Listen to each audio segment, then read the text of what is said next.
नमस्ते सर, मेरा नाम अंजलि बर्मन है। मैं एक हाउसवाइफ़ हूँ और अपनी सारी ज़िम्मेदारियों को पूरा करते हुए अपने घर की बाउंड्रीज़ को लांघ कर मैंने एडीओ की एग्ज़ाम की तैयारी दिन-रात की थी। और ऐसे कई लोग हैं, कई मेरे भाई-बहन हैं, जिन्होंने आज से नहीं पिछले 3 साल से वो मेहनत कर रहे हैं अपनी परिस्थितियों से जूझते हुए। हमने सोचा था कि हमारा एग्ज़ाम निकल जाएगा, लेकिन हमें क्या मिला? सारा चीज़ आपके सामने है सर।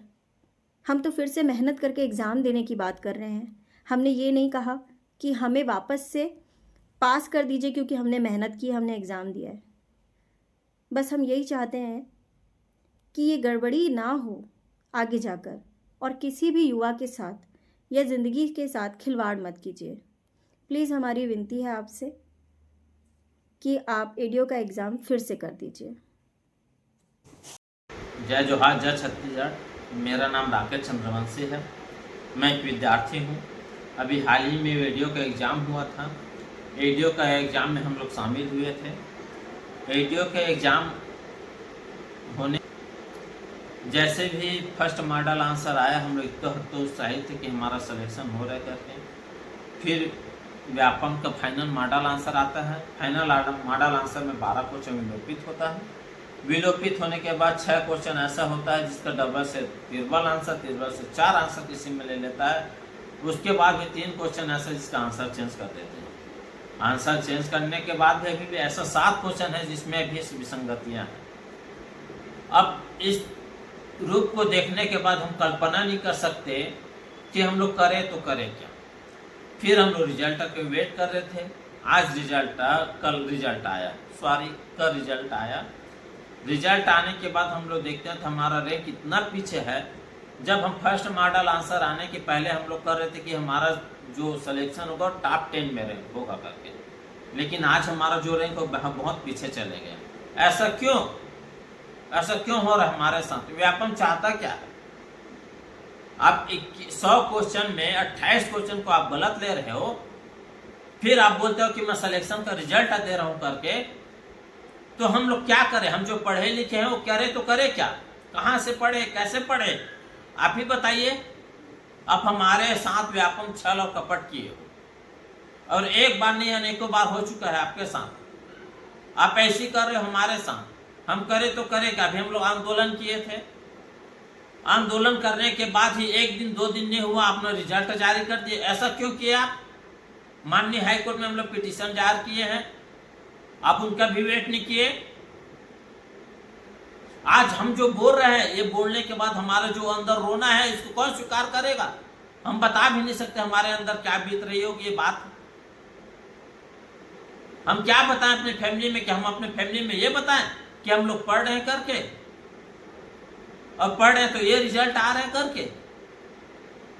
माननीय हाईकोर्ट से भी निवेदन है कि अब इसमें तुरंत संज्ञान लीजिए।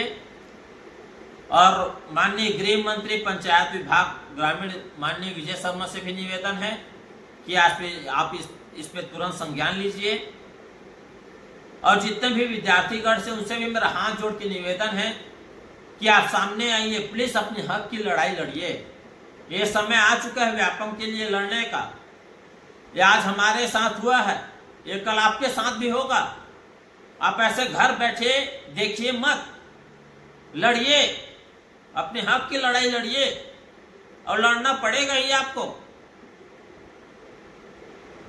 हम क्या बताएं, हमारे अंदर जो फीलिंग है हम बता भी नहीं सकते। हम बोल भले रहे हैं लेकिन हम इसको बता नहीं सकते आपको। हम सिलेक्शन होते हुए आज बैठ के वीडियो बना रहे हैं, रो रहे हैं हम अपने अंदर से। प्लीज हर विद्यार्थी से मेरा निवेदन है, आप सामने ये लड़िए, अपने लिए लड़िए, हमारे लिए नहीं, कम से कम अपने लिए लड़िए। मैं हर विद्यार्थी गण से बार बार उसे प्रणाम करता हूँ, उसे निवेदन करता हूँ, आइए सामने आइए। मैं व्यापम को कभी प्रणाम नहीं करूंगा, मैं व्यापम से कभी कुछ चीज का डिमांड करूंगा, क्योंकि वो तो अपनी कर्तव्य जो है वो कभी जानता भी नहीं है कि वो क्या है कैसा है करके।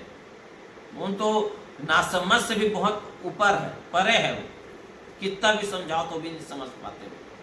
तो मेरा माननीय सरकार से भी निवेदन है कि आप इस बात को समझिए सर, हमारी प्रार्थना को सुनिए और जो एडीओ का एग्जाम है उसे तुरंत के तुरंत रद्द कीजिए।